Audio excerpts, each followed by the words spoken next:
Okay, so as I've already said, um, tonight or today, depending on where you are, we're going to look at the concept of winning with corners. So the penalty corner. This is the fourth one in a series that we've done so far to highlight some of the specific areas in the indoor game. And in terms of the one tonight, it's going to run for about an hour and a half, and we're going to try to look at a whole range of detail in terms of the penalty corner. Now, before I start, just make sure that you muted your audio. But if you want to ask something, please feel free to unmute and ask, or just type it into the chat. So, those of you who don't know, my name's Steve Willer, and I'm the current Australian men's indoor hockey head coach. And I've been in this role since early 2016, and I've been involved with coaching indoor hockey for over 20 years. The presentation webinar tonight, we're going to look at a few different areas. We're going to start by looking at the penalty corner at an international level and its importance in the game. Then we'll look at both sides of the penalty corner, so the attacking corner and the defensive corner. And we'll look at some of the important skills and roles and some tips for successful corners. And then we'll finish off with any sort of questions that you might have. So just to start with, here's an example of the importance of the penalty corner to success and winning. At the 2018 Indoor Hockey World Cup in Berlin, in Germany, the final was played between Austria and Germany. There were 6 goals that were scored in that match, resulting in a 3-3 draw, where the match then went to a shootout and Austria won the shootout. Of the 6 goals scored, Germany scored 2 of their 3 from penalty corners, and Austria scored all their 3 goals from penalty corners. So here's just a quick look at those goals. Who will it be? It's Heiner! Germany 1, Austria 0. Martin Heiner.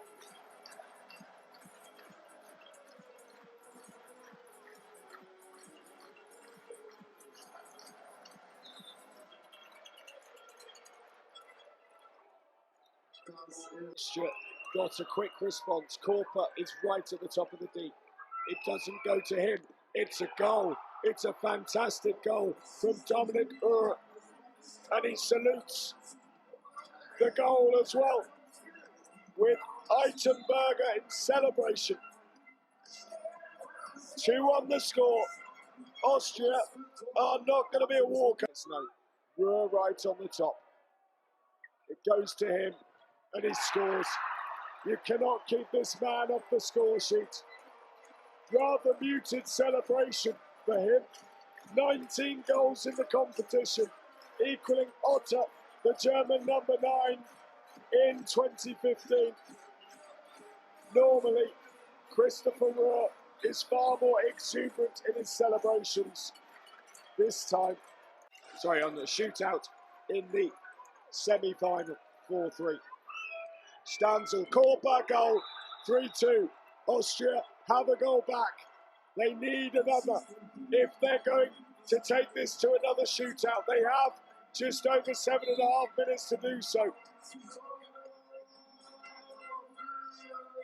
Psychologically, how did Germany respond here? Hauke finish 2-2 once more. The hosts hope not. Stansel and co. hope it will call, but yes, it does. It is 2-2. It's not 2-2, it's 3-2. It doesn't matter. It's a draw. I'm getting overly excited. It's a fantastic game.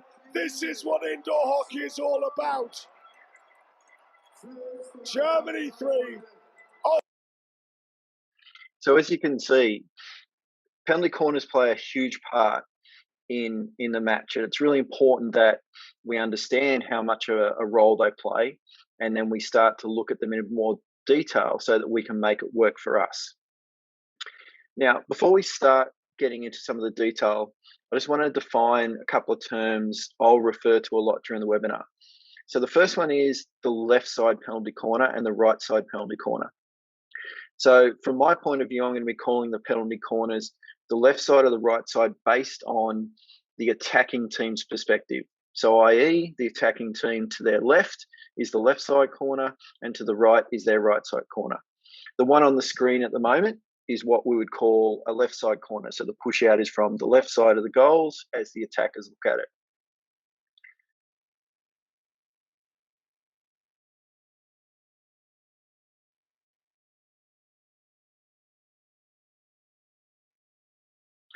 The next thing is when we talk about the left side corner, is also just talking about some of the positions. So, for example, I call the person pushing out the ball either the push out or the pusher. Some other people might call it the injector. Then at the top of the circle, the person trapping the ball, I call the trapper. The person taking that main shot, the flicker. The person directly to their left, the left layoff. And then if there's another person to their left, left two. This is what I would call a right side corner. So the pusher is coming from the right hand side as the attackers look at it.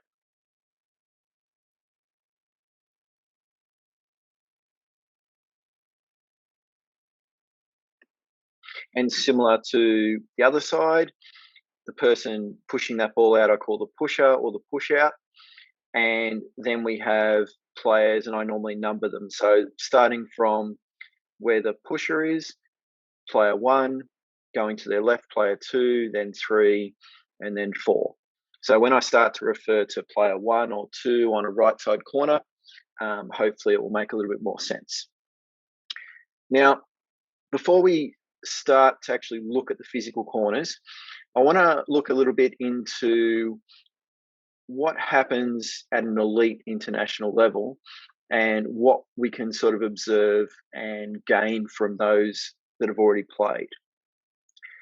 So the first thing is, if we look at all the penalty corners from the 2016 men's Euros, the 2018 men's Euros, the 2018 men's Indoor Hockey World Cup, and the 2020 men's Euros, so in total 100 matches from 4 international tournaments, we can find out a few little things. So the first thing is we're looking at 630 penalty corners were taken, 230 goals from penalty corners, and on average, there's 6 penalty corners per game. So we can keep these things in mind when we start looking at some of the stats and some of the reasoning that we come up with here. So keep the number in mind as well about that average of 6 penalty corners per game. Another key thing is that basically the efficiency rating for penalty corners, a team having corners and scoring, is about 36%. Again, based on all 4 of those tournaments and those 100 matches and those 630 corners taken. Now, again, from those 100 matches that were played, we need to know how goals were actually scored. So if we look at all those tournaments and all those matches, 67% of the goals were field goals, 28% penalty corners, and 5% strokes. So we're getting up near that third of goals scored from penalty corners. Now, that's a fairly big chunk of goals, and we need to make sure we make the most of any opportunity that we have to either, one, reduce the number of goals a team can score against us from penalty corners, or increase our chances of scoring with the penalty corners we have. The next thing I want you to have a bit of a look at, which might be a bit of interest to you, is this graph I'm going to show you shows you how efficient each team was with their penalty corners at the 2018 Indoor Hockey World Cup. And the efficiency is shown as a percentage. So with this graph here, the green, the attacking penalty corner efficiency, tells you how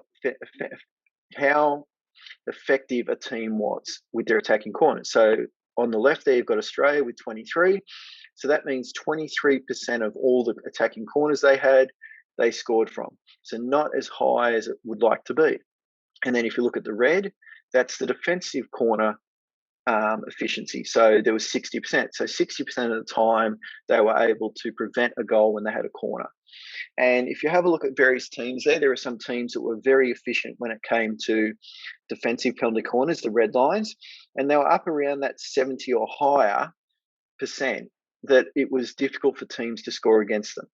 And then There are also a few teams that were very efficient with their penalty corners, if we look at the green, and there were some teams that were over the 40, even close to 50%, where they were able to convert corners. So, if you've got a team like Czech Republic there that had 50% of their corners they were converting, they only need 2 corners to score 1 goal.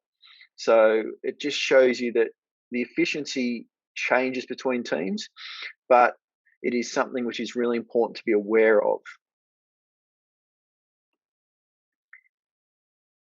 Now, the next thing to think about is, of those 630 penalty corners that were taken across all of those 4 tournaments, about what the results of each penalty corner were taken. So it's not simply good enough just to know how many goals were scored and what the efficiency was there, but we need to look at what were goals and what weren't goals and why they weren't goals. So, for example, of the 630 penalty corners taken, and every one of those worked out what happened with the corner, we can see 7% of them ended up being another corner. So there was like a second chance 7% of the time. 35% of the time it was a goal. So around that 1/3 of the time, a goal was scored. So 1 in 3 corners needed to convert into 1 goal generally. 10% of the time players missed, and 26% of the time goalkeepers saved.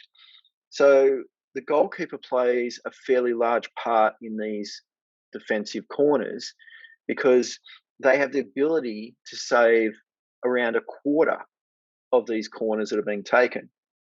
And then if you look at the player saved, that's up around 10% as well. So then you're looking at over a third of corners, more goals can be saved by a player saving and a goalkeeper saving than an actual goal being scored there, because the player save and the goalkeeper save, 36%. An interesting thing there is the miss and the mistake. So the mistake, for example, is things like a bad pass, which doesn't go near the trapper, or a bad trap by the trapper, or something happens that there's a penalty against the team taking the attacking corner. So if you want to improve your efficiency rating, if you want to prove how many corners you have an opportunity to score off, there's a good 17% there that you could work on to then turn into actual goal shots. Now, the next thing is with corners. I call them cheap corners. So I believe that it's a great equaliser is the penalty corner, that a weaker team can win a match through penalty corners, because with a penalty corner, they can work hard on those specific skills and it becomes more of an even playing field against any team. Now, as a team, you must avoid giving away penalty corners through simple and avoidable reasons, because the more corners you give an opponent, the more opportunity you give them to score. And like we talked about, 1 in 3 corners result in a goal, basically. So we need to reduce the number of corners we give away. And these are what I call cheap corners, where they're given away through avoidable reasons, such as missed traps, the ball hitting the feet, reckless tackles, especially outside the circle, or poor controlled goalkeeper rebounds. Now, here is the actual percentage when we again look back at those games that were played, those 100 matches in those 4 tournaments. These are the reasons why corners were awarded against a team. So, for example, here we have one of the biggest reasons you might have a corner awarded against your team is because it hits a defender's foot. You've also got a big reason is a poor trap, so it hits a stick, bobbles up in the air, those sort of things. But one of the big ones there is that one in the red, the tackle outside, which is 18%. Now, this is something I think can really be avoided a fair bit. And this is those reckless, poor, impatient sort of tackles outside the circle. So if we can control ourselves and make better tackles outside the circle and not do things which cause a corner to be blown from outside the circle, we're automatically going to lower the number of corners that a team can get against us, and therefore the number of goals they can get against us. Because that cause of tackles outside is actually a fairly high percentage which is resulting in corners being given. And let's just have a look at a few examples of what I call these cheap corners. So with this one, have a little bit of a listen to the commentary near the end of the clip as well.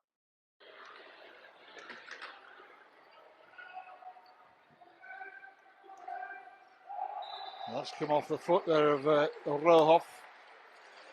And it'll be a rather cheap penalty corner here. So what we can see here is that the ball just rolls onto the foot of the defender. So we'll find it here. So the player next to the goalkeeper in the orange, you can see he's up a bit high, he's not really down, and he's exposed his left foot, and the ball just bounces straight into his left foot and gives away a very cheap corner there.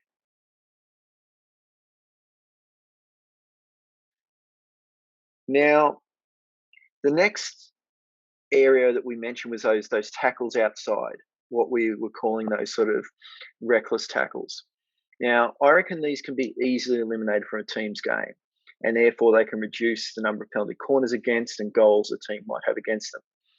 Players just need to be a little bit more patient and controlled in defence, and you can automatically then reduce the number of goals a team will score against you because they're not going to have as many corners. Here's some examples of some of these reckless tackles outside the circle. And if we can reduce these tackles, it's really going to make a big difference in terms of what we're going to be defending in terms of penalty corners per game. And remember, like we said, there's an average of 6 corners per game. So if we reduce the number of corners against us, then that's going to mean a better opportunity for us on the scoreboard.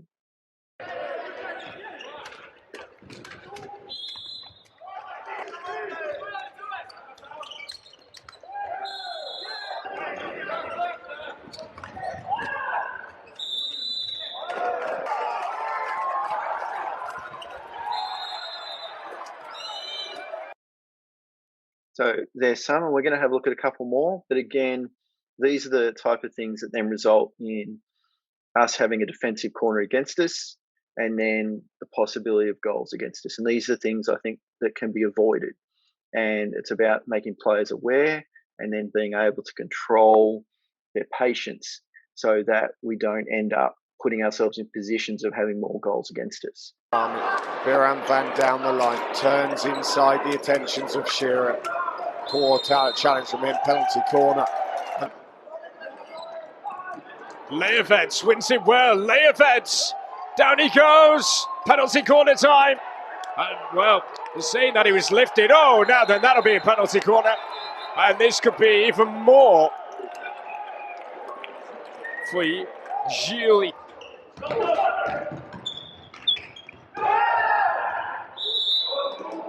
One of those from Vidgau. Dispossessed. Those are coming together with Viker, and that's going to be a penalty corner and a yellow card being brandished. I don't think he can have many complaints. Wachowski's in some scrambling defence here, Poland, with Trinidad looking to find a route back and reduce the arrears to 2, and they've got a chance with a penalty corner here. Jordan Vieira absolutely wiped out.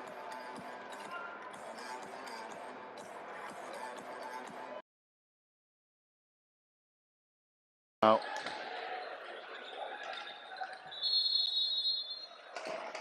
you play the ball at the boards as well. Well, there are a couple of physical challenges.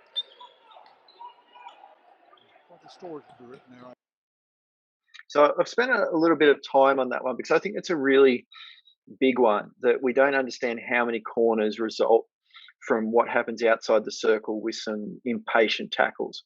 And again, like we said, it's 18% of the reasons why penalty corners are awarded. And it's something that we can, I think, make a big change on to therefore help our teams reduce the number of corners they have against them. All right, so now let's have a little bit of a look at the left side versus the right side. So again, this is all coming from those 4 tournaments and those 100 games that were analysed. The first thing is with the left side that there were 297 penalty corners taken and 36% of them were scored. From the right side, 333 penalty corners were taken and 37% were scored. So there's not a lot of difference between the left side and the right side. So it's not like we can turn around and say the left side is way better, always use the left side, don't ever use the right side, or the right side's the best, always use the right side. They have their strengths and their weaknesses, and they're fairly similar in terms of results, depending on the player and the caliber you have and what options are best for your team. Now, if we look at where the goals were scored from the left side, so if then you want to talk to players about where the best places might be for them to aim, so if we've got that left side penalty corner, then this is where, from those, again, 100 matches, those goals were actually scored. Now, if you look, there are sort of 3 main places where the goals were scored from that left side penalty corner. One of them was at top right, where 20% of the goals were scored, and then down the bottom, down on the bottom left or in the bottom middle. And what you'll tend to find is the ones up in the top right were more from a direct sort of flick. The ones down the bottom in the left corner were from a left flick, but you'll find as well the ones with a 15 and 17 were from a left layoff or something similar as well. If we now compare that to the right side, corners that were taken on the right side, these are again where the percentage of goals were scored in each area of the net. And with this one, you'll notice that it's that sort of top left 15%, the middle left 20%, and the bottom middle 17%. So again, you'll tend to find more of that top area with the 15%, and that 12% in the bottom left is from more of a direct shot. And then you'll tend to find that 17% in the middle or that 20% on the left, a number of those come from when something's happened with like a left layoff. Now, it's also nice to know there are lots of variations and what ones were the most common and which ones were the most effective in those matches. So over half of all the attacking corners taken from the left side use the direct shot variation. So the most common variation from that left side was just the push out, trap, and then direct flick. The second most common option was then 39%, which is a fairly big difference, and that was that left layoff option. So here's an example of what we're talking about. This was the most common option that was taken.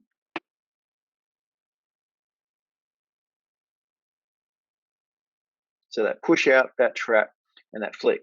And one of the things, again, you'll notice is that this sort of flick has been, again, aimed and has gone into that sort of top right area of the goal. So that area we're talking about, which was one of the main areas that people tended to score from this left-hand side. Now, the most common variation for an attacking penalty corner taken from the right side was the direct shot from the player at position 2. So almost 1 in every 3 attacking penalty corners use this option. So almost 33% of the corners had a shot from position 2. And this shows us that there is more variety in the attacking penalty corner variations used when the right side setup is used. So on the left, it was fairly high that it was a push out, trap, and flick, and then it was the left layoff. But with the right side, there tends to be a few more variations. And even though the flick from position 2 was the most common, its percentage isn't as high as when we look at the left side corner. So it's again about 31% that was used. Now, the next common one from this right side was then 28%, which were the left layoff. So it was either to position 1 and then past to 2 for a shot, or passed out to 2 and then across to 3 for a shot. Then it was 22% for position 1. So you notice that they're all much closer in terms of the amount used. So the right side tends to have more variety, which we need to think about when we're defending. So here's an example of that most common flick from the right side. So the ball's pushed out to player in position number 2, which as we look at the screen, it's the player in the middle with the red glove.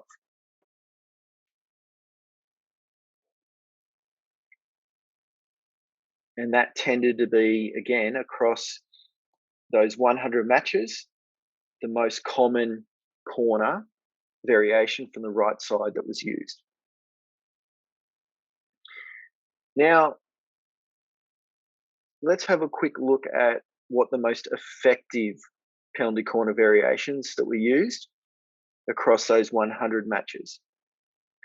So the first one and the most effective one, so it was 45% effective, so almost 1 in every 2 corners where it was used, it scored, was the left layoff on the right-hand side corner.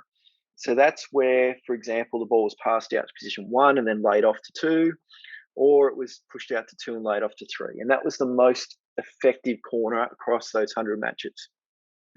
The next most effective corner was then the left layoff from the trap on the left side. So where it's pushed out to the trapper and it's laid across the left, and then they have that one-touch shot. Then we came to the direct flick on the left side.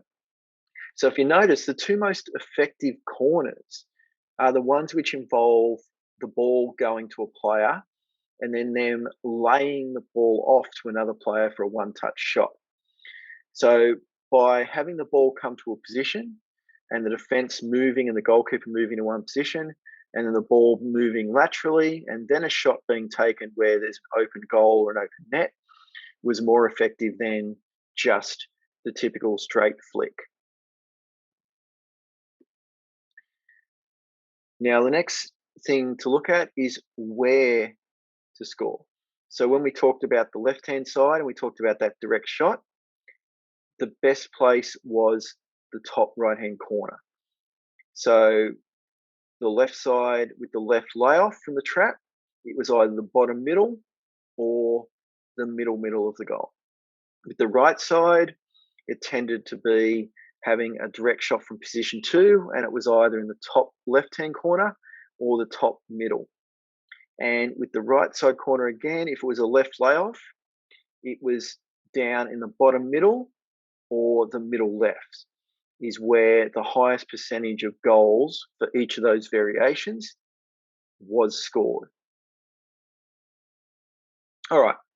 So we've looked at some of the stats and the statistics that might give you an idea of where you want to focus on aiming for corners, or what type of variations might be better for your team, or how important corners are and how you can minimize the corners against, or how you can try to exploit a weakness and gain more corners against particular teams.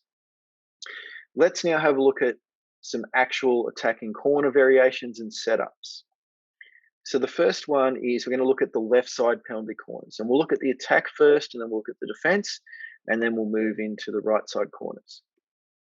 So if we look at the attacking setups for the left side corners, we have what I call a single battery setup with a player on the left side of the battery. Now, I use the word battery to describe the trapper and flicker, whereas others might refer to them as a castle, for example. So if you hear me talk about a battery, I'm talking about the combination of the trapper and the flicker together to make up that grouping. So in this example here, we've only got 3 players on top of the circle: trapper, flicker, and a left layoff. Here's some examples of some variations that might be used with this sort of setup. So firstly, a direct flick. So push out, trap, flick.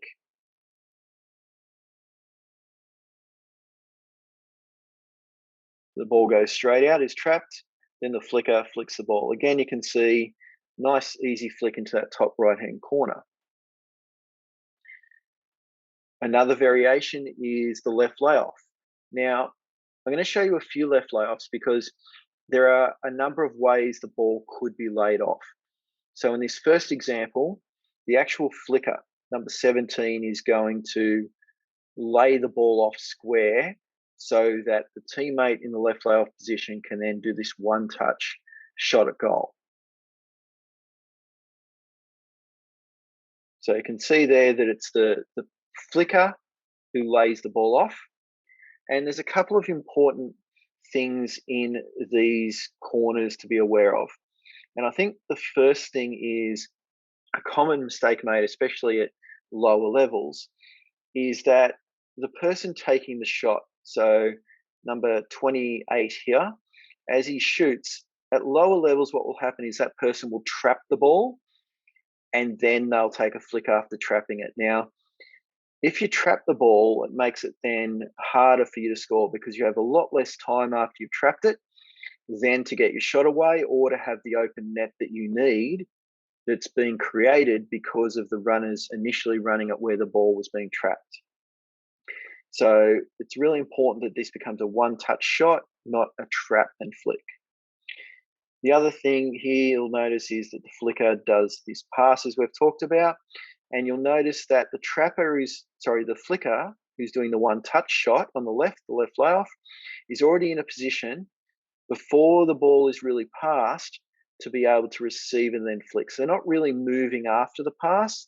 They've sort of already moved before the pass. So that footwork is really important to position themselves prior to the pass being made. All right. Now, with another left layoff, and as we said again, there's a few variations of how the ball gets there. This one, again, the flicker is going to pass it, but this time the flicker actually passes the ball behind them. So a behind their back pass rather than passing the ball in front of them.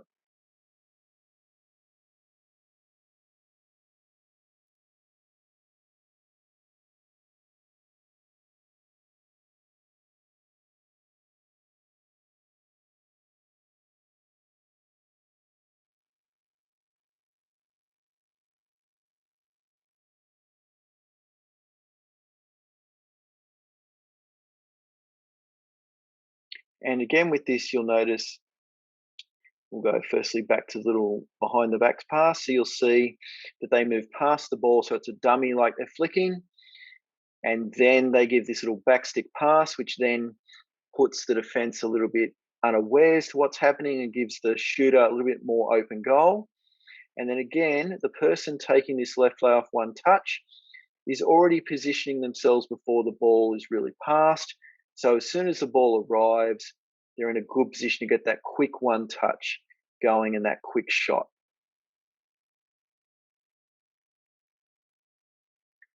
Now, again, one other version of the left layoff pass is that the trapper passes the ball. So when the trapper traps the ball, they then use their stick and bunt the ball across for the one touch.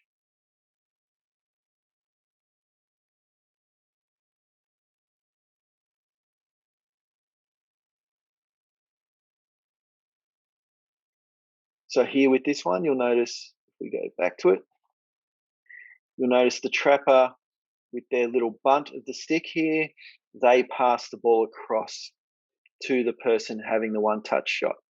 Again, they have their one touch shot, and again, they're already in a position to have their shot well before the ball reaches them. Now, one of the issues that may result with this one with the trapper passing it is sometimes when the trapper traps it, it may actually stay too long on top of the circle and the pass across may not be as firm as with another pass. So it may actually allow the defense to get out an extra step or maybe even two before the left layoff can get their shot away.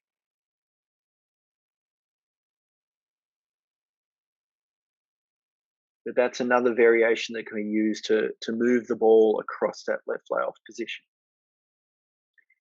Here's another variation that can be used. So this one is basically the pass back to the pusher for the shot. So it comes out to the trapper and the flicker, and then the ball's put back to the pusher to have the shot.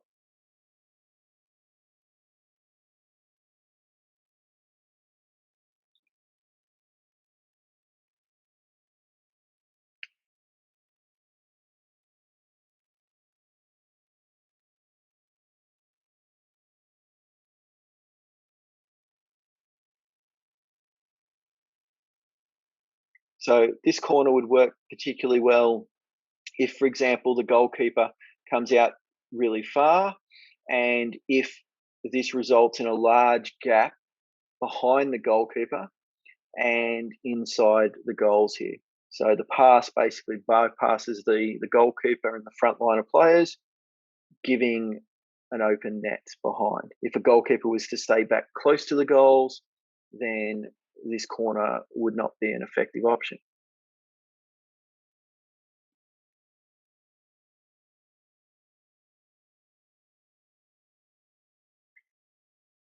Here's another variation that can be used on the left side corner. This one's a direct pass to the left layoff for the shot.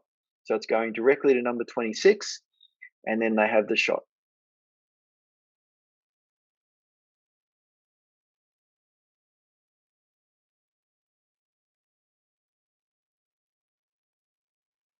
And one of the ideas of this corner is most people expect the ball to go to the trapper.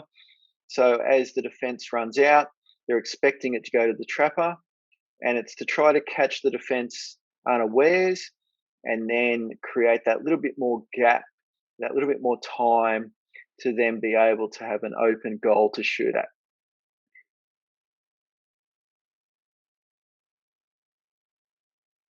So in this situation, we could also combine this corner and the last corner, and we could look at the ball coming back in towards the person who pushed out, and then be able to place the ball in behind the goalkeeper into the net as another variation.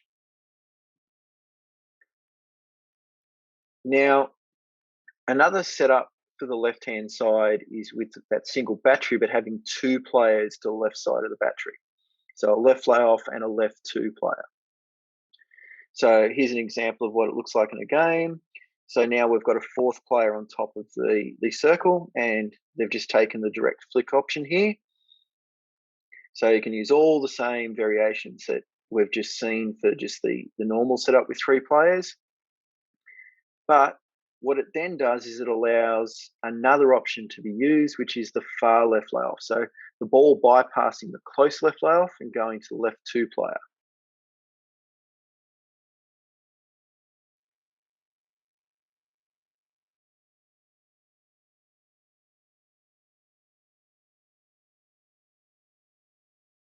So we can see here in this example with the addition of the extra player, it has now meant that the ball can go to the first layoff and they can actually leave it, and it can then go to the further player for them to shoot. So now the defense has got to work out which one of these left layoffs is actually going to be shooting, and they've got to now cover a little bit more of the goal, particularly on that left-hand side area.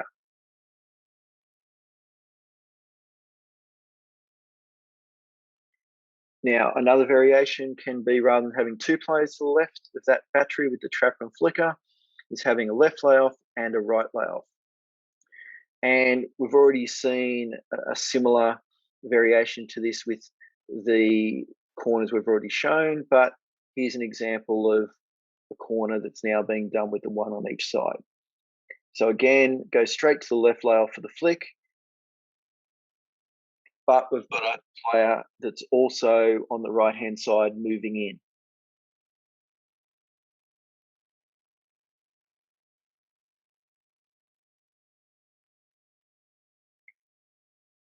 Now, another variation of setup for the left side corner is a double battery setup.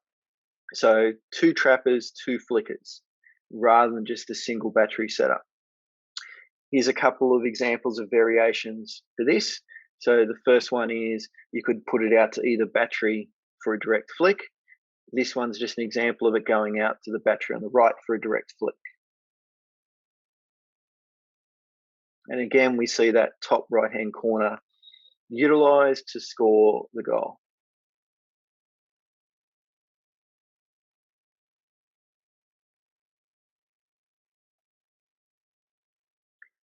Here's a variation with a left layoff from the second battery. So what happens here is the ball goes out to the battery on the right, and then the two players in the other battery on the left then move, and the ball gets laid off to them.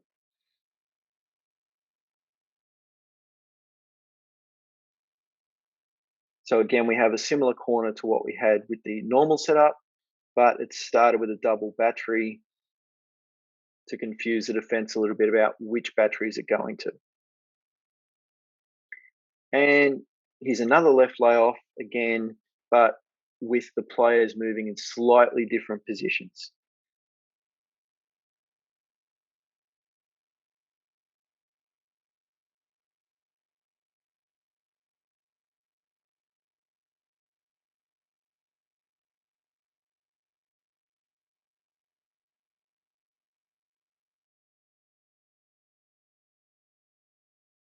So you'll notice in this one, for example, that the player on our left-hand side of the screen has come from the battery where it was laid off to. So he's come around the side and then could be used in a different variation later on. All right, let's have a quick look at some defending from corners which are taken from the left-hand side. So there are different ways that you can set up your defense, and these are just a few of them. So the first one here is the left side defensive corner setup using 5 players where there's 2 postmen and the goalkeeper is holding back. So the goalkeeper is not running all the way. So it looks a little bit like this. Ball gets pushed out, players move out, and we have player number 1 and player number 3 running the battery. Player number 2's come behind the goalkeeper and are trying to move into that position between the trapper and the left layoff. 2 players have moved into the goals as post players, and the goalkeeper's held a little bit of a backward sort of position there. So let's just have a little bit of a look at that again. So the ball goes out, players move out and around. So this is sort of what it would look like in a game situation.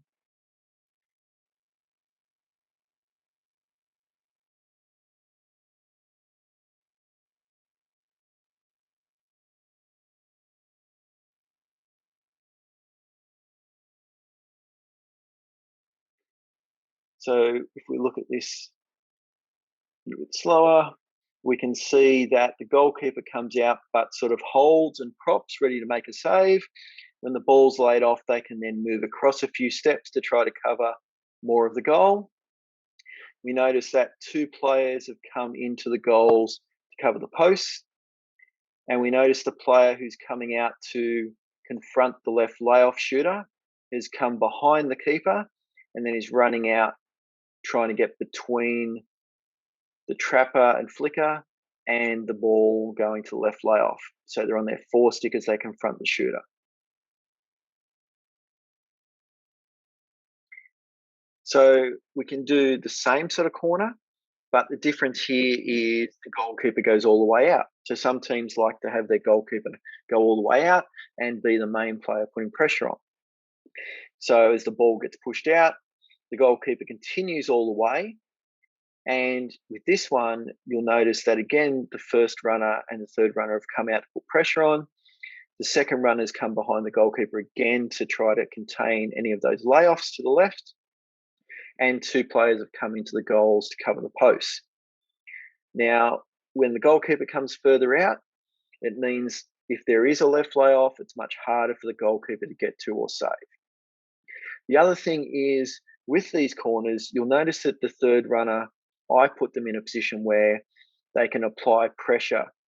But if, for example, you were to break on a corner and you were to lose a player, the player that you would lose or you would take out of your defensive setup would be that third player, because they're great to have, but they're not essential for your corner structure or setup. Now, say we've got 4 players that we're using coming back. So either we choose to play with 4 players or one's been sent back. Here's an example of a left side corner defense with 4 players and 2 postmen and the goalkeeper holding back. So the ball goes out, everyone moves out. Again, that first runner running out to apply that pressure, the second runner looking to cut off the layoffs and going behind the goalie, and 2 players going into the post. So we'll have a look at that again. The ball goes out and they go behind the keeper and into the goals. Let's have a look at a video example of that. So this one here, what you're going to notice is the goalkeeper basically comes all the way out for this one.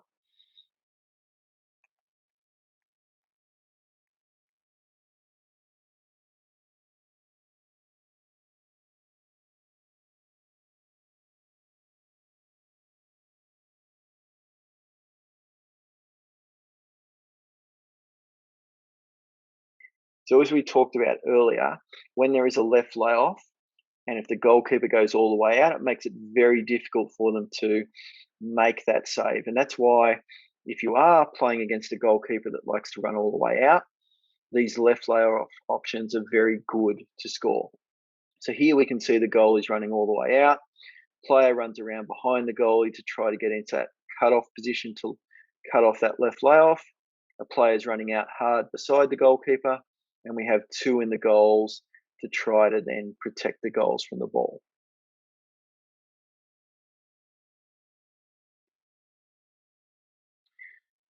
Here's an example of 4 players again for the defence, but this time with just one postman. So when the ball pushed out this time, players go out, the goalkeeper again has gone all the way out. So in these examples, when you see the goalkeeper going all the way out, if you don't want the goalkeeper to go all the way out, the goalkeeper can sit further back, and player number 1 and player number 3 generally move further into the middle, and player 1 becomes that player putting the pressure.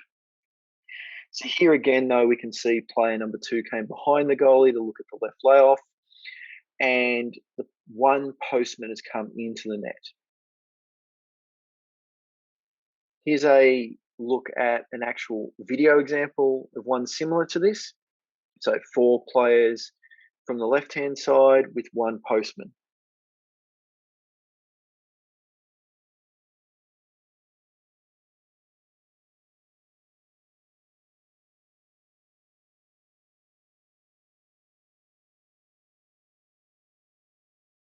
So in this example, the keeper's come all the way and applied that pressure and has managed to apply enough pressure and put on a save to prevent a goal here. So players come out, the goalkeeper runs out, goalkeeper sprinting all the way, player runs behind him trying to look for the left layoff if it's going to happen. In this example, the goalkeepers decide to lay down as they come out rather than standing up, and there's only one postman in the goals to protect.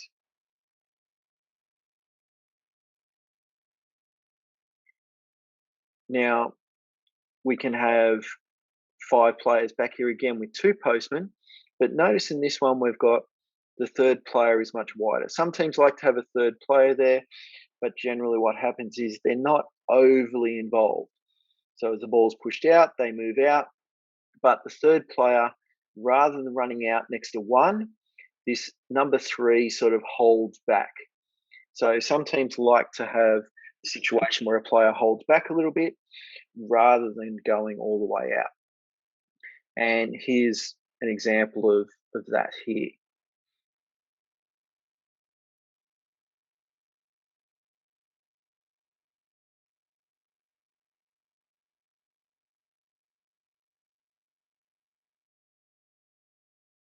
So you can see in this example here, what the team's decided to do is as they run out, the goalkeeper's decided to sort of hold in the middle, and they've realised the ball's being laid off, so now they're trying to dive to their side. We've got the player that's run behind the goalkeeper and coming out to try to cover the layoff. 2 players in the goals. We've got a runner running out beside the goalkeeper to apply pressure, and then we've got that third number 3 player sort of sitting out near the umpire, just hovering, and they're sort of there looking for sort of any sort of rebound or anything else that sort of pops out into that area there.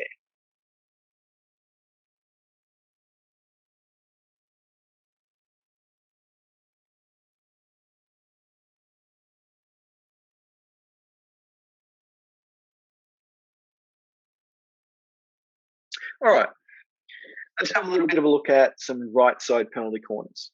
And again, we'll look at some attacking corners first and attacking setups, and then we'll look at some defensive setups. So let's look at attacking first. The first one is a setup which involves 3 players, but there's really only one of those players that are sort of on top of the circle. You'll notice that you've got the push out happening, and then player number 1 is very close to being in line with the person pushing out. And player number 2 is fairly close to player number 1, and there's a bigger gap between 2 and 3. And 3 generally ends up being sort of around the top of the circle in the middle of the goals. So this is one of the common setups that are used. Here's an example of it, and here again we'll go through some of the options that teams use. So here we've got a direct flick from position 1. So again, remember position 1 was that one we were talking about that was closest to the push out.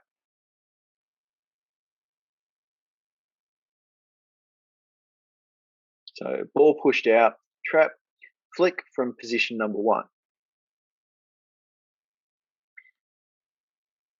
Now, we could have a variation with a pass from the pusher to the middle player for a direct shot.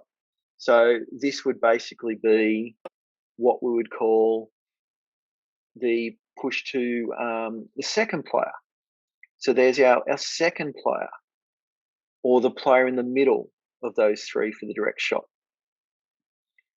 And we mentioned this one earlier at the start of our presentation when we were talking about the statistics. This one here to this player here in the middle, this number 2 player, is actually the most common corner that was used from the right side, and also a very effective corner that was used from the right-hand side, that push out to that position number 2.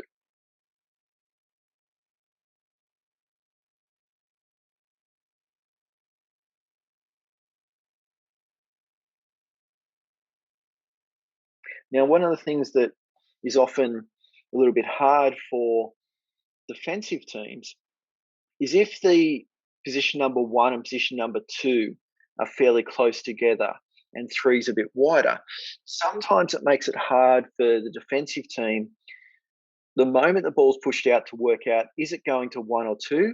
Because there's not a big difference in the angle of the push.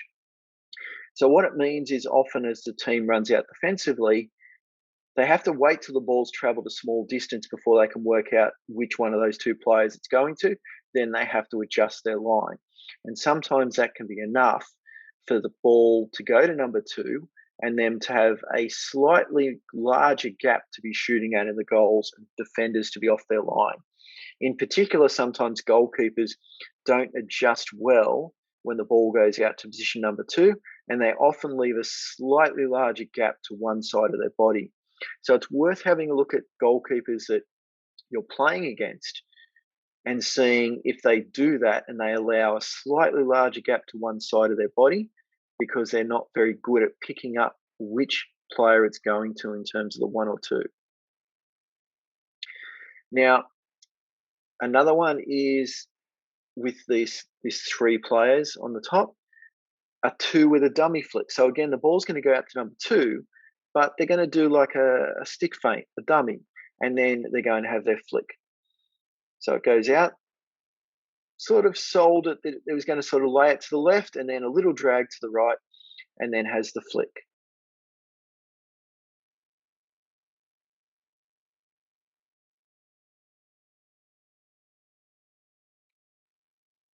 So we can see here that the goalkeeper, once the ball came out, because they were basically running all the way, as they were running all the way, when it was trapped, they showed it as if they're going to pass to the left, and the goalkeeper got a bit sold on it and started moving.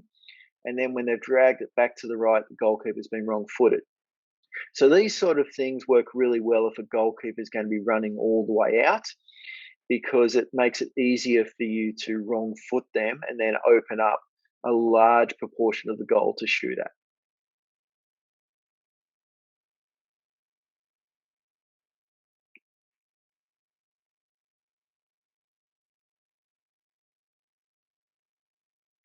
Right, and now the option of a direct flick from position 3. So the ball just goes out to the person who's essentially in line with the middle of the goal at the top of the circle, and they have a direct flick.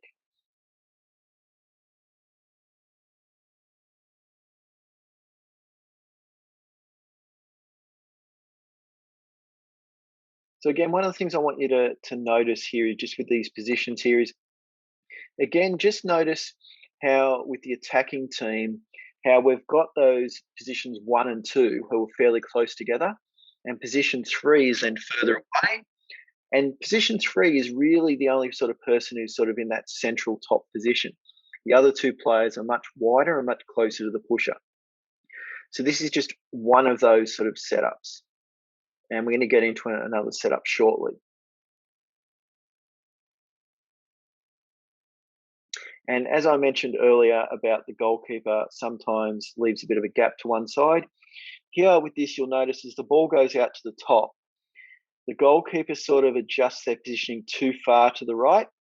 And what they've actually done is they've actually exposed more of the goal to their left rather than protecting a central position. So sometimes the goalkeeper can go one way a little bit too much, especially when they're reading where the ball goes a little bit too late, as in if it's going to position 3 or position 2 or position 1. So it's important to know the goalkeepers you're playing against and how they adjust their position.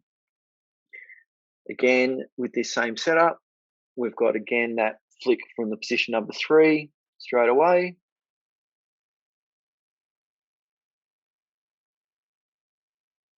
And you'll notice top left there.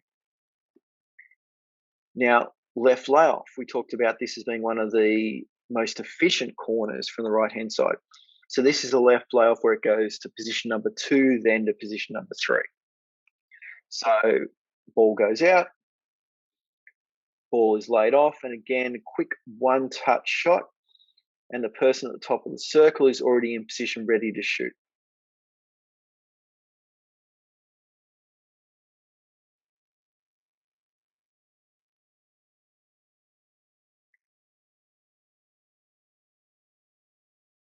Let's have a look at another one. So again, this is position number 2 to position number 3 with a left layoff.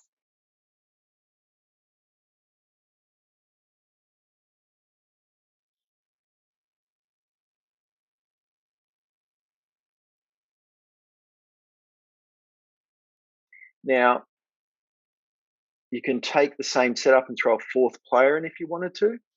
So you could have another player to the left of player number 3, so they would be player number 4. And the 4-player setup, an additional player added to the left of the player on top of the circle. You can have a variation with a pass from the pusher to the middle player, then a left layoff pass to the player on top of the circle for a one-touch shot. So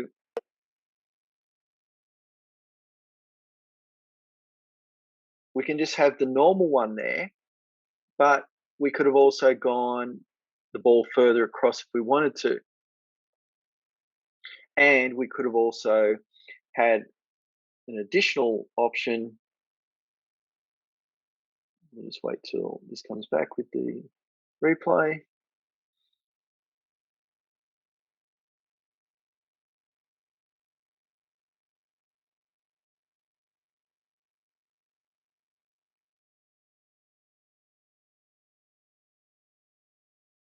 So here, for example, the ball could be pushed out to player number 3, and they could actually do a left layoff then to player number 4 if we wanted as well. So having that additional 4th player there creates another option, or it could go to the 2nd player and they lay off, but the player at the top of the circle leaves it and it goes to the wider player for a left layoff one touch. So the extra player just adds a couple of extra options there as well.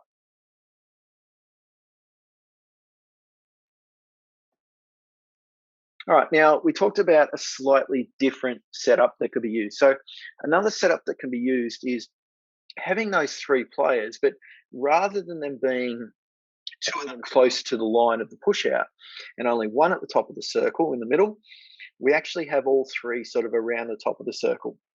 So the middle player is lined with the middle of the goal, and then we have a player either side of them who again are more towards the top of the circle rather than towards the pusher.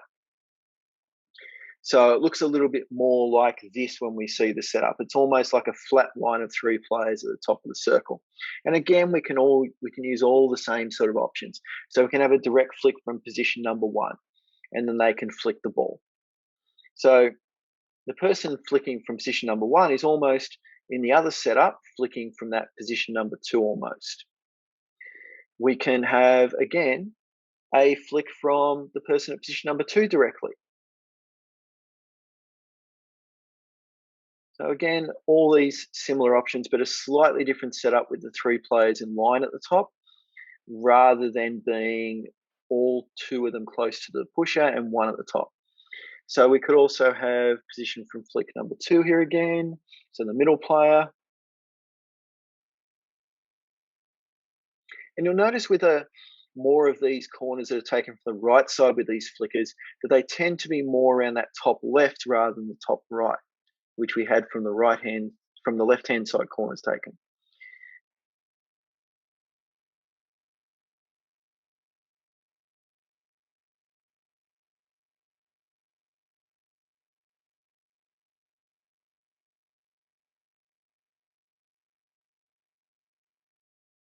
We can also do the left layoffs like we've seen previously with the other setup. So at this time, generally it happens where the ball goes out to position 1, then across to 2 for a layoff. So the person in the middle ends up having the one-touch shot. And this is where you see that ball sort of going in the middle bottom when they score. You tend to find a little bit more with these ones, the ball between the 2 posties, if they've put 2 posties in the goal. So if we have a little look at that again, when the ball comes out and it's laid across to the one-touch left layoff, you'll notice that there's more tendency for these type of shots to be between the 2 posties. And that's where we get that percentage when we looked at those right side corners being scored, and there were a percentage of them down the bottom.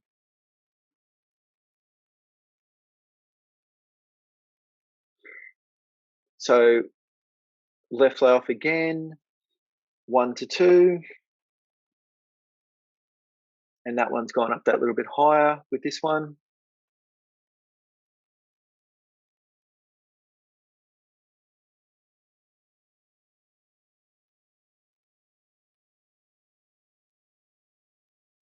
Now, this one isn't used that often. It's very difficult and it's a bit hard just because the ball's coming back into a player to shoot rather than the player being able to take a shot with the ball coming towards them from their right. So here what's going to happen is the ball goes out to the middle player, to player number 2, and they pass it to the right to player number 1.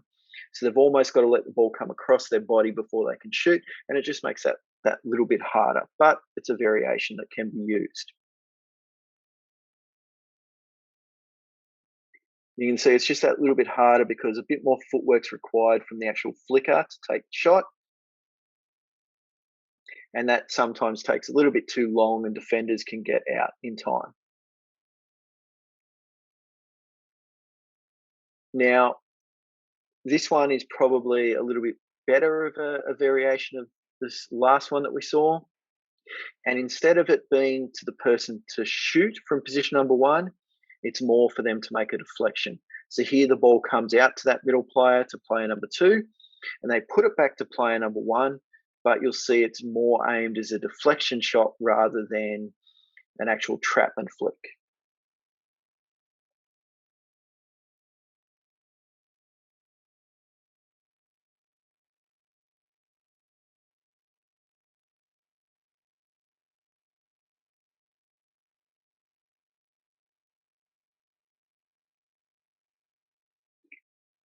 So here you would look at it and you would sort of say that the Belgian team has identified that the Netherlands team in the grey, the goalkeeper comes out a little bit too far, and they've identified a gap that exists behind the goalkeeper, and they believe that they can then put that ball into the goal after they eliminate the goalkeeper by going a bit wide. So they've put the ball wide for that little deflection in behind the goalkeeper and in towards the goals there.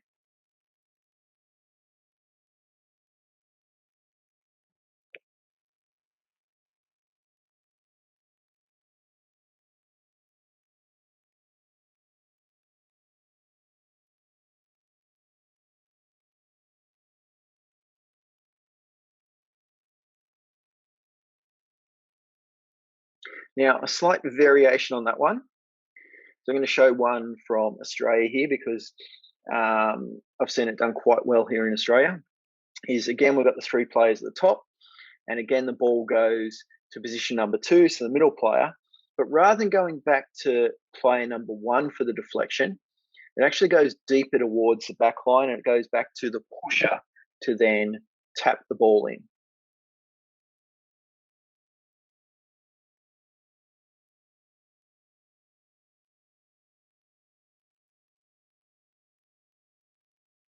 So again, it's looking at trying to get the ball a little bit wide, just past the line of the goalkeeper and behind them, and then deflect the ball in past the post players.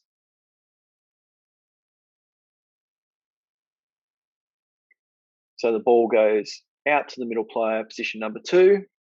They then put it back down to the person who pushed out, who comes in, who then does that deflection to put the ball in between the goalkeeper and the post player into the goal. So I think this is a nice corner that works well, especially if that gap's being created.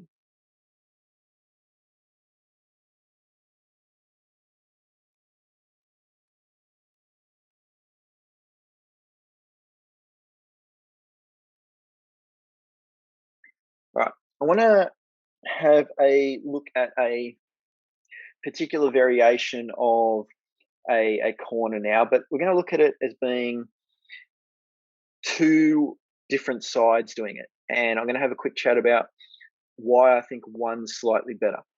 So here is the Netherlands doing a variation of a corner.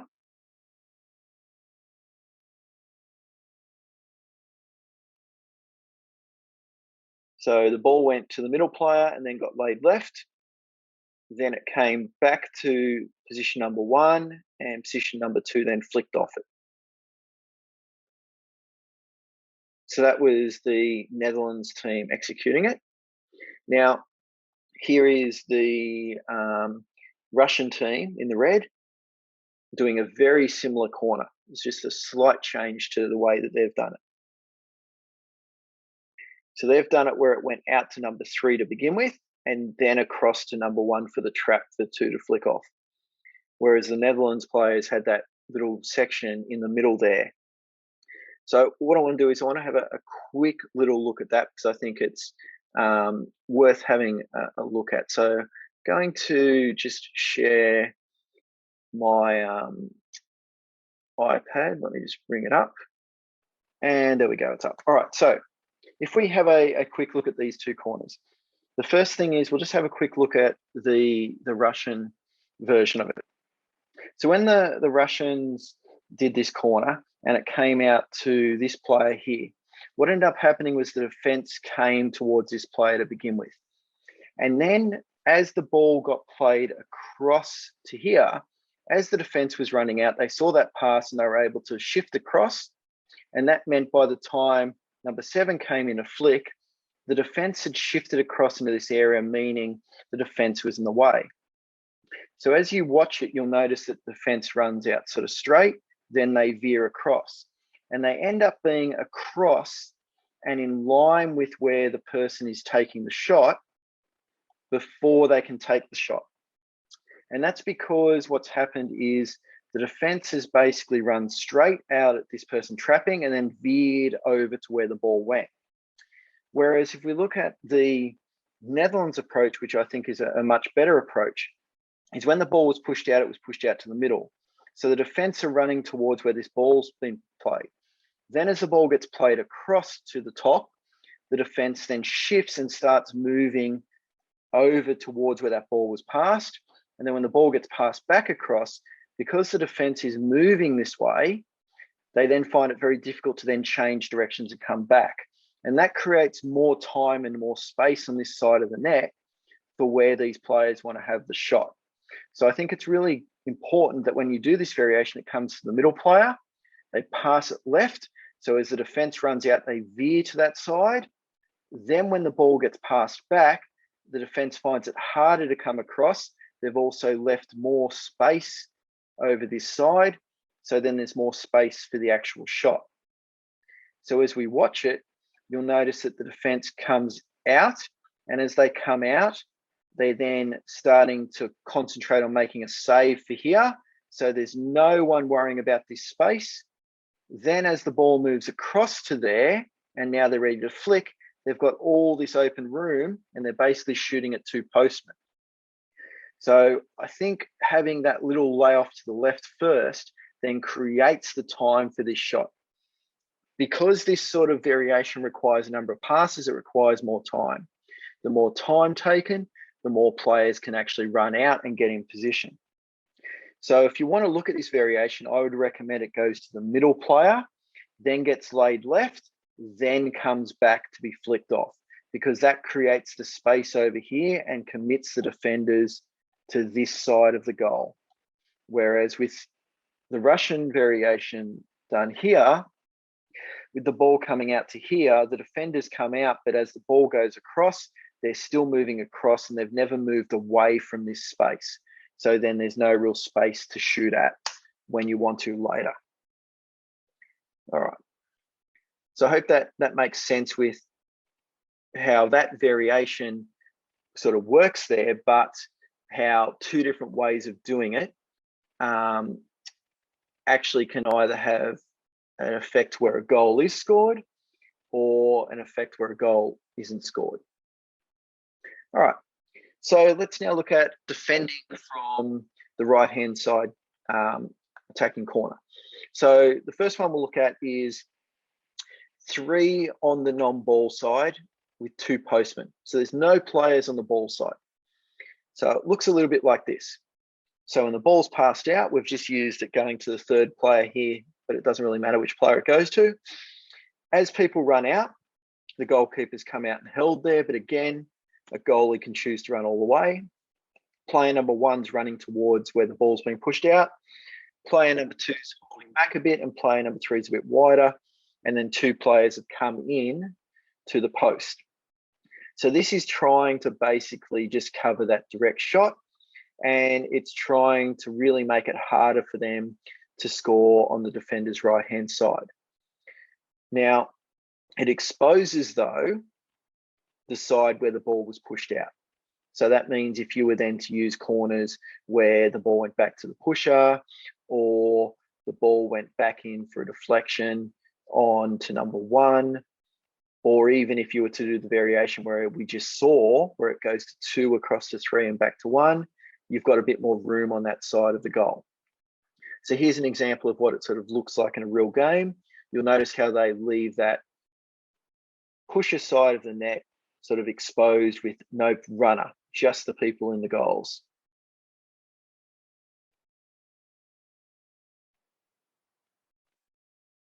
Here's another example. So again, 2 in the goals.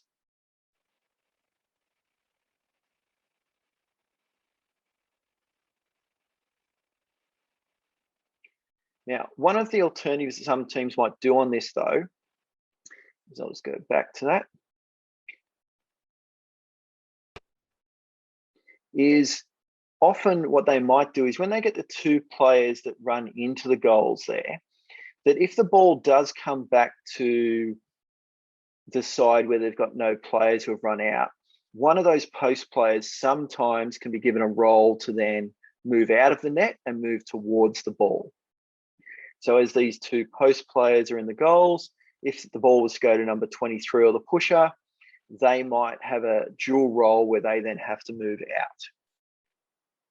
All right, another defensive variation is 2 on the non-ball side and 1 player on the ball side and 1 postman.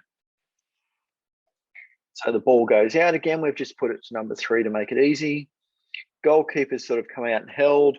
Player number 1's run all the way out. 3's come out halfway. But this time, number 2 has come behind the goalkeeper and gone to the left.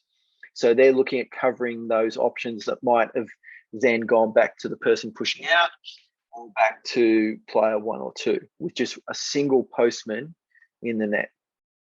So we'll just look at that again. So watch how player number 2 goes around behind the goalie, and then they can apply some pressure on the side the ball got pushed out from. So here's what it would look like in a game situation.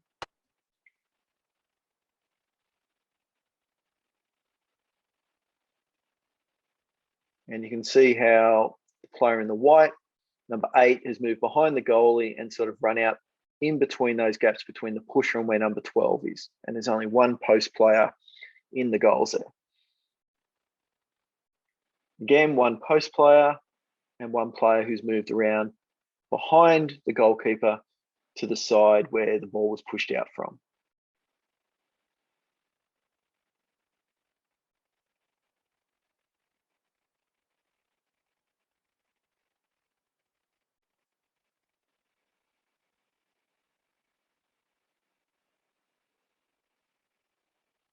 Again, one player running out behind the goalkeeper here. So you can see the player running behind the goalkeeper and then looking to try to cover anything if it was to go back out to where the push came from. And we've got the goalkeeper holding back in this case. We've got 2 runners, 3 runners running out towards the top. And we've got one post player in the net.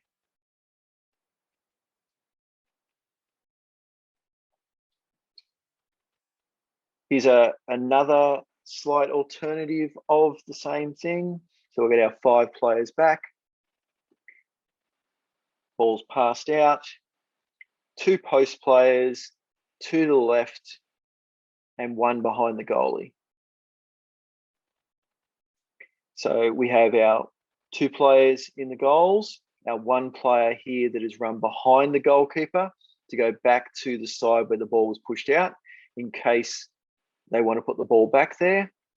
We've got the goalkeeper who's sort of held the middle, and we've got the 2 players on the right of the goalkeeper running out to try to apply pressure towards the top of the circle.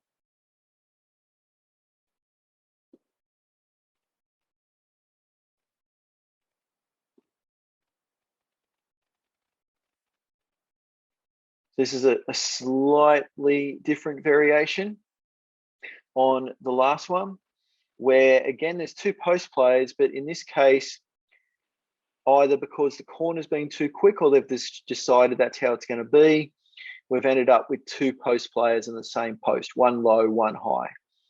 And we've still got player number 4 running behind the goalkeeper to go to the other side, and 2 players running out beside the goalkeeper. And in this case, again, the goalkeepers decided they wanted to go further out.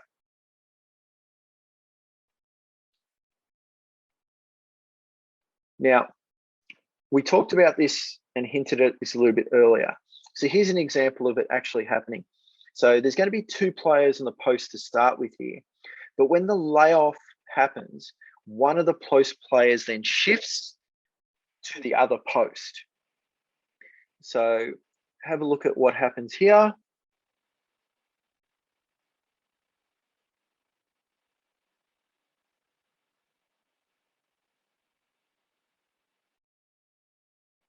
So what we see here is as the players run out, the player runs behind the goalie to get to the side where the push-outs happen. We've got the goalkeeper running out with 2 players running out beside them. And we've got 2 players who go to the same post, 1 high, 1 low. But when the ball is laid across to where the side where the pusher came from, the postman who's closer, so that guy with the yellow stick then leaves the post and he goes across the goals to cover the other post. So we end up with a postman then on each post. But they start here covering one side, and then when the layoff happens, he then branches into a secondary role. So it's important for people to know in corners if they've got a secondary role to play as well, if the ball gets laid off into a particular position. Now, we have a quick look at the role of the goalkeeper. It's up to you to decide what is best for your team. So we've seen in a number of these examples, some goalkeepers that run out, some goalkeepers that don't run out. So there's essentially 4 things I believe we can break the goalkeeper role up into. And that's the goalkeeper being a blocker. So basically them just running out and trying to get in the way and hoping that the ball hits them. So just acting as a blocker. The second one is them being a saver. So them coming out, but then them being in a position where they can physically then move to make a save. So they can move an arm, they can move a leg, but rather than just hoping the ball hits them or hoping to be in the way, they're in a position where they can physically make a save. The next thing is they can either be a keeper that comes out and stays up and stays on their feet, or they can be a keeper that comes out and as soon as the shot's taken, they can go down. So various goalkeepers do various things, and your goalkeepers might decide to do something particular based on what the opposition players are good at or where they like to shoot. So for example, here's an example of the goalkeeper as a blocker. So the goalkeeper just basically runs out and sort of gets in the way. So they're not really trying to sort of save with their leg or feet. They're just trying to be in the way and hope that they get in the way and it sort of hits them. So that's one approach. And generally for a goalkeeper to take on the blocker type role, they generally run all the way out. And they generally are trying to put as much pressure as possible and just trying to get in the way. The next approach is the goalkeeper as a saver. So this is generally where you'll see the goalkeeper will sit further back. They won't run all the way. They'll prop or they'll stop before the shot's taken so that then they can make the movement they need to save the ball. So here's an example of that. So the goalkeeper comes out, the goalkeeper props and then moves across to make the save with their pads.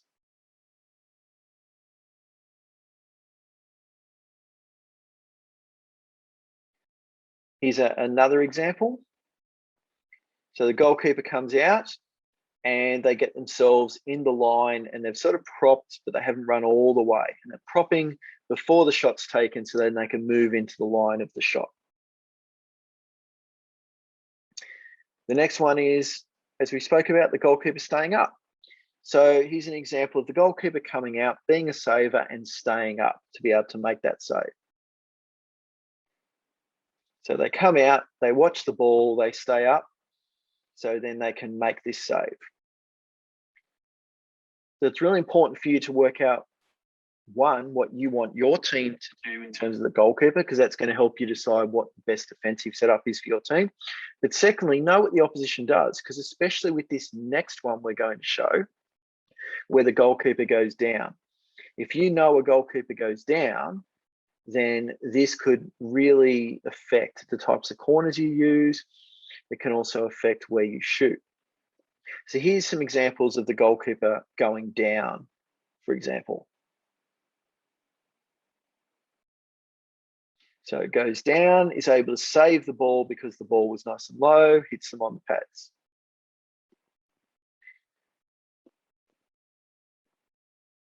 Goes low, saves the first shot, but unable to save the rebound shot because they've got no real control because they're just going down and blocking essentially.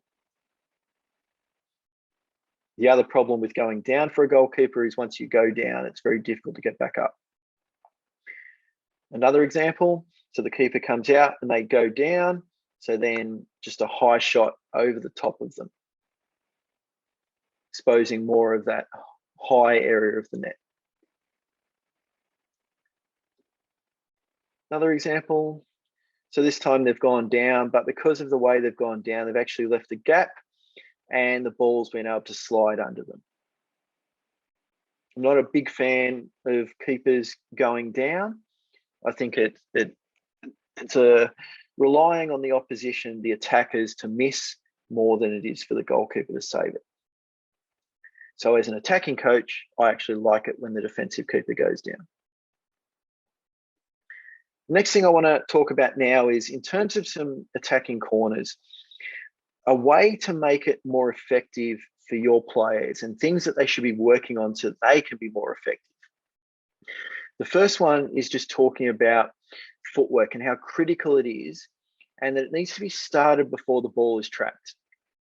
And the time between the trap and the release of the flick must be minimal. And we should be aiming for a minimal dragging movement of no more than 20 or 40 centimeters, not these big flicks like we do in outdoor. So the first thing is, as we talked about, the footwork's critical. And it's vital for players who want to score on attacking corners that their footwork's up to scratch. It's often a forgotten aspect of the attacking corner. And it's something which makes them very successful if done properly. So here's an example of Michael Hayner. Now, he's one of the best in the world, especially from this this right-hand set of corner flick with the trap and flick. So here he is here, trapping and flicking. Very quick and very effective corner. And we're going to have a quick look at it in a little bit more detail, particularly the footwork. So the first thing here is let's look at where his feet are and when it's been released. So 1.46 seconds from the moment the pushed out to the ball going in the back of the net. And let's look at his feet here. So as the ball is pushed out, he hasn't even trapped it yet and he's moving his feet. And his feet have moved before he's even trapped the ball. So this is one of those big important things.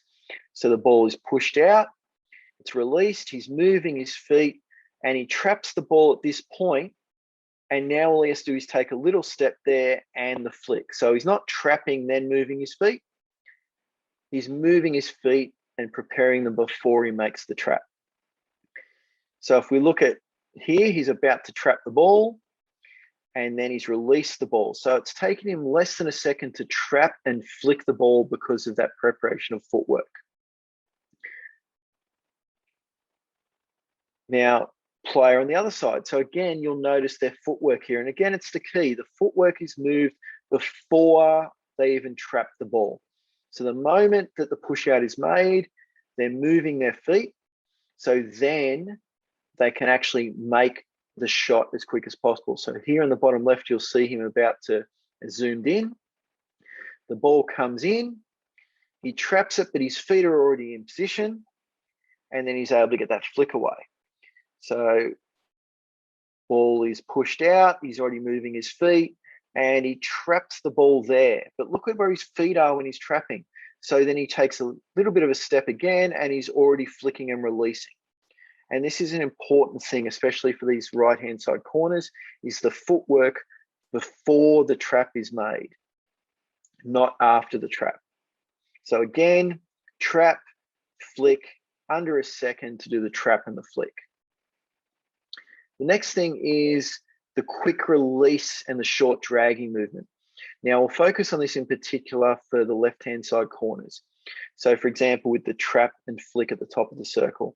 All these examples here show a really good short drag, more wrist, forearm, and that we're also very close to the trap and the circle when we do it. So notice with the footwork, it's hardly any footwork required, and it's a really quick, short release of the ball rather than lots of steps or running up to the ball.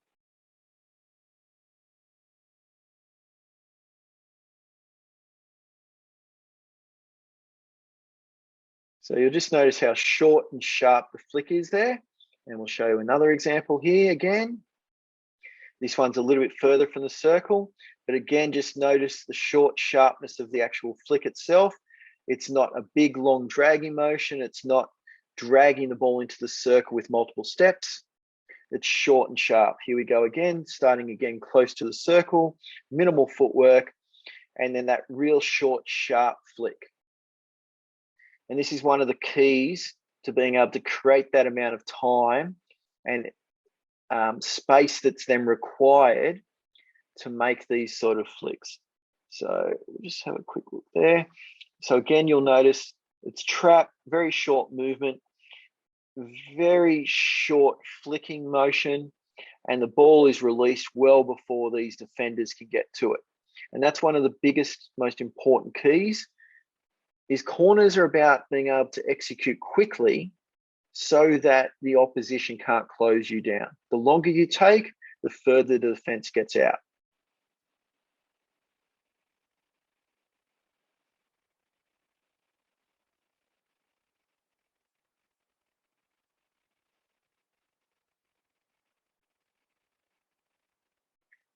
Here's another example. So this drags a little bit longer than the others, but again, it's nice and short. It's not too long. And again, we're able to get that quick release before people can get out to us. Here's another example.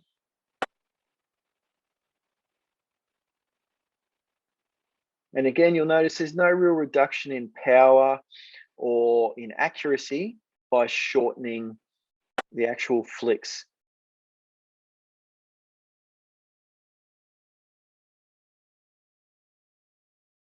Now, here's a couple of examples of things that were done in the past, where, for example, there would be a longer drag or what some people termed a corkscrew or sort of a hooking drag.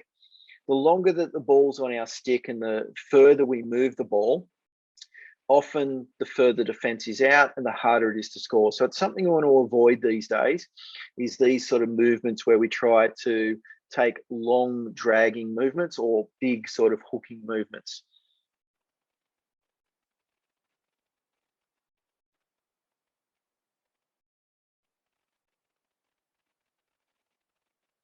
So you can see here that it was saved, and one of the reasons it was saved is just because of how long this took. So the ball's come out, but then it's been this sideways movement of the ball, a long drag of the ball, and now the ball's sort of getting released there. So because of the length of time it took, that's actually allowed the goalkeeper to take more steps to get better position, and it's become harder then to score. Another example is here. So from the right-hand side corner, the same sort of thing, sort of that hooking, dragging movement, just a bit too big.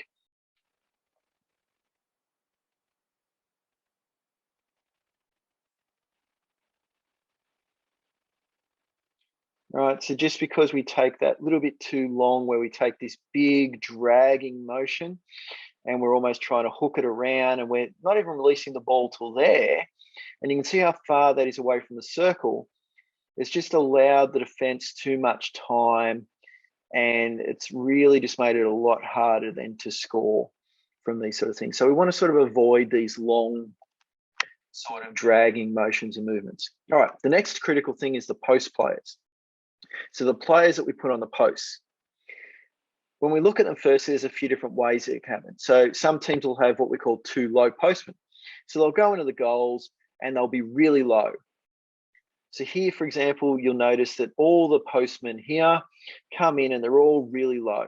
So they've decided we're going to get low because we believe that's where the ball's going to go, and we're going to try to protect the bottom and low shots. So they sort of expose the top of it. So that's one way that teams set up their posts, is to be quite low. So again, you'll see how they're just really low. Again, really low. It's good for saving low shots, but exposes the high.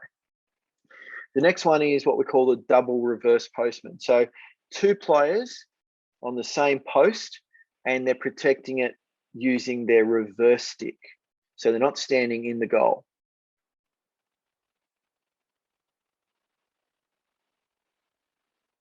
So you can see here how we've got two postmen, one sort of a bit low, one sort of a bit high, and they're both on their reverse sticks.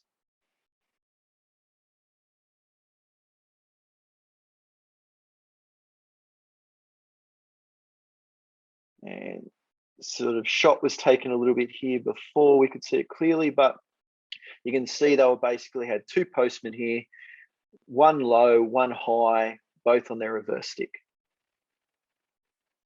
We then have the concept of one high postman on the reverse.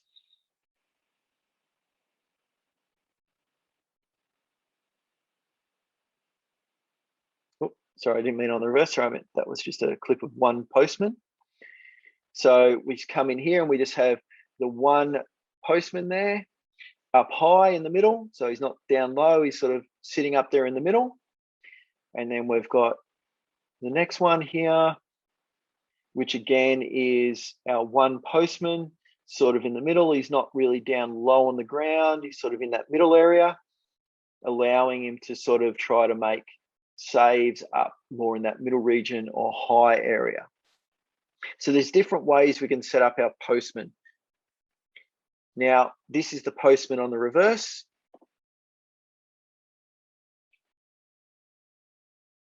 So you can see here that the postman comes in and he's on the post, but he's putting his body outside the line of the goals and he's on his reverse stick to try to save the ball. He's also standing up.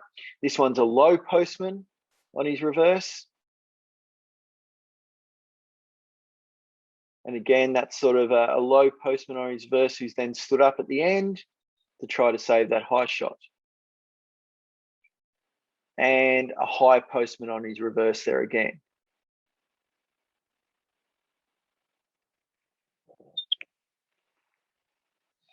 So there are various ways you can decide to set up your post players. So decide how many you want in there, but also decide how they're going to stand. Are they going to be low? Are they going to be sort of in the middle? Are they going to be up high? Are they going to be on their reverse or their four stick? The next thing about the postman is you need to have courageous post players. Players in that position can inspire teammates, they can frustrate the opposition, and they can impact the final results of the game. So a save by a post player on a defensive penalty corner can make a huge impact on the game's result. A post player must desire to make saves. You want them in there wanting to make saves, not in there worrying if the ball's going to come at them. So they need to feel safe. So you need them to make sure they have the protective gear they want and that they're encouraged to watch the ball and control and make the save, not to hide their face or take their eyes off it or close their eyes, but they're encouraged to want to watch the ball and control that save. And the last one is that they must want to practice making saves. So they must want to get in the goals and have balls going at them and practice them. I often use tennis balls to start with, but they need to want to be in there and actually practice making those saves because it makes all the difference. And I'm going to show you some clips now to show you how important it can be. So here's an example of a postman making a great corner save. And if you look at the clock, there's 1:25 left in the game and the score is 2-1.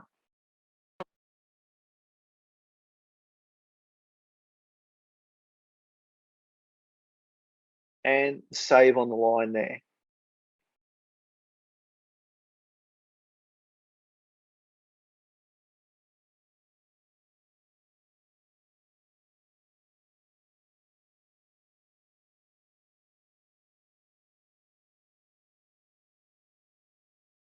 And the team that was defending is the team that's on 2 goals there.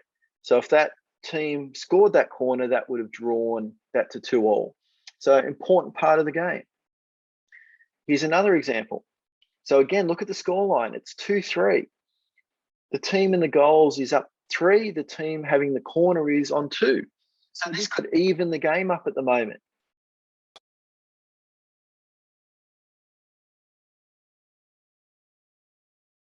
And a save on the line. One postman in there, middle position in his stance to be able to save something in the middle or high. No fear, controls the ball, makes a great save, keeps his team in the lead. Now, here's another clip showing it, but one of the great things about this clip is not only does this postman make a great save and prevents a goal against his team, but his team's then able to make a quick counter-attack and even score themselves. So makes the save. And then we have a quick breakaway on this corner. And they've turned it into a goal. So they've turned a situation where they're trying to stop being scored against because of a great postman and a great courageous save into a goal for their team. Postmen are critical, and I don't think it's an area that we often work hard enough on with our players, especially with defensive corners. We spend a lot of time on attacking corners, and we spend a lot of time with our goalkeepers practicing defensive corners, but we don't spend enough on our postmen practicing saving and making these critical saves. Now, as just a little bit of an off-cuff one, have a look at this one and sort of ask yourself, where is the post player?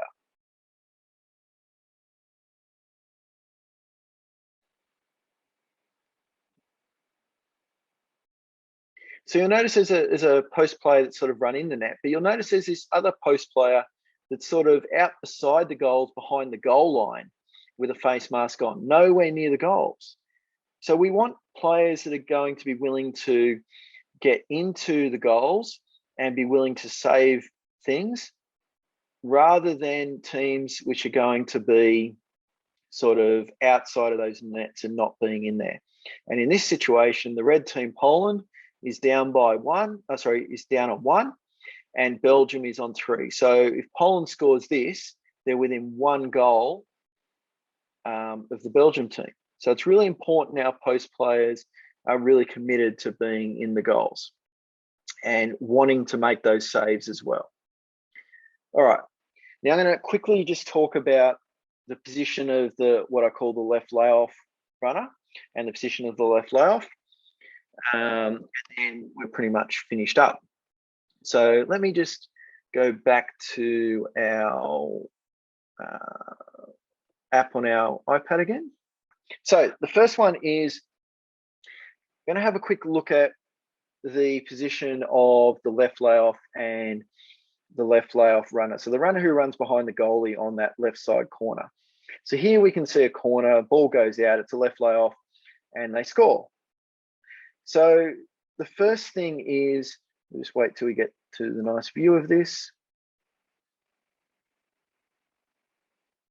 When we're set up as an attacking team, this player here who takes the left layoff flick wants to try to be able to flick at the net where they don't have anyone running into this gap between them on their forestick, because then they would have to flick straight through them. So what they want to try to be doing is any defender that runs at them, they want to be sort of running at them like this. So their forestick's out here and they can shoot straight down their backstick side and into the net. And as we watch this, what you'll see here is the runner who runs around from behind, so this player here, as they move around behind, they've sort of come a little bit too far this way and they haven't straightened enough. So as they've done that, this player is able to shoot straight down their backstick and at the net. And we would prefer as a runner, if you're going to be running into this position, that you're running more inside. So this player flicking has to flick through your forestick and through your body to be able to get at the net.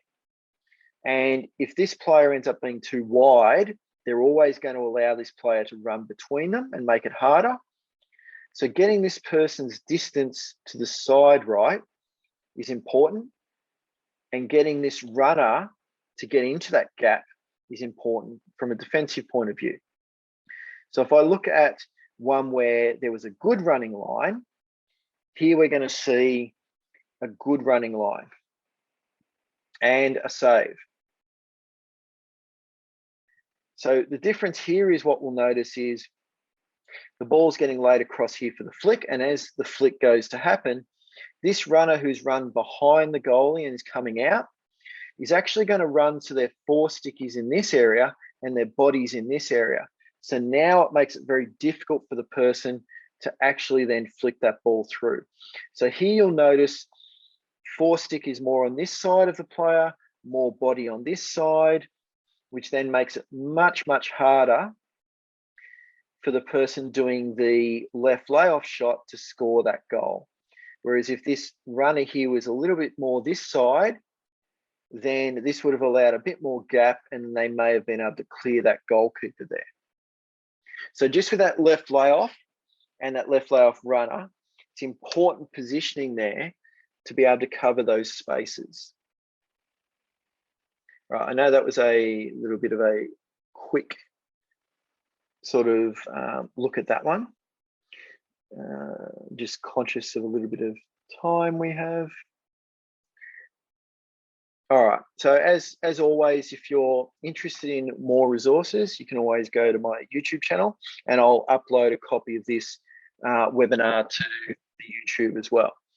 So firstly, is there any questions that anyone has in relation to the webinar tonight? If you don't, that's fine. Or if you want to ask me privately, that's fine. You can always email me and I'm happy to answer them as well. Has anyone got any questions though, or anything I'd like to raise about what we've talked about with the penalty corners?